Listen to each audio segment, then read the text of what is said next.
a look at the top headlines of this hour. Former Russian President Dmitry Medvedev has accused U.S. President Donald Trump of taking an act of war against Russia.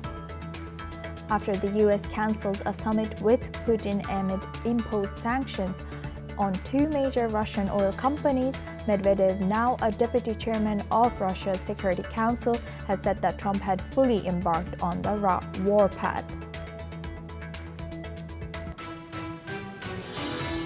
EU leaders to show strong support for Ukrainian President Volodymyr Zelensky at Brussels summit, discussing use of frozen Russian assets for $163 billion reparation loan to Ukraine. The EU has also planned a new sanctions package against Russia, including a ban on Russian LNG from 2027, while Kyiv seeks autonomy over how the loan funds are spent. Ukraine reports 7 deaths from Russian strikes, including 2 children. Meanwhile, U.S. Vice President Marco Rubio has stated that the U.S. still wants to meet with Russia despite putting these sanctions on Russia.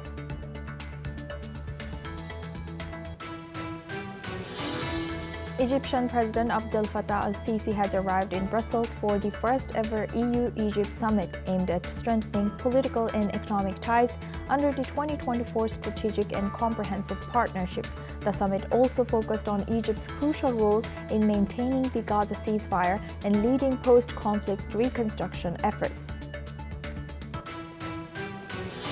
India has restricted online content takedown powers to senior bureaucrats and police officials, following a legal clash with Elon Musk's X over Prime Minister Narendra Modi's 2023 internet policy. The move, coming after X lost a September court challenge, is seen as a relief for the platform. U.S. President Donald Trump has said that he expects to reach a trade deal with Chinese President Xi Jinping during their meeting next week in South Korea. Trump has also planned to discuss China's purchase of Russian oil and possibly restart U.S. soybean exports. He further mentioned that a deal on nuclear arms could be on the table.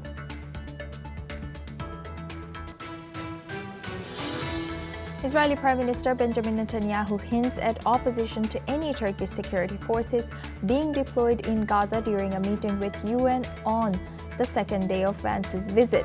Israel has also buried more than 50 bodies handed over, while Vance has expressed optimism that the ceasefire will hold, and U.S. Senator Marco Rubio is expected to visit Israel soon. Israeli lawmakers have the advancement of West Bank annexation bills as global pressure mounts for Israel to comply with the ICJ ruling on Palestinian rights. UN Chief Antonio Guterres has urged Israel to abide by the court's decision, while UN rights expert Francesca Albanese has condemned the US-brokered Gaza ceasefire plan as inadequate to stop what she called a genocide. Now we start with the sanctions. The Trump administration has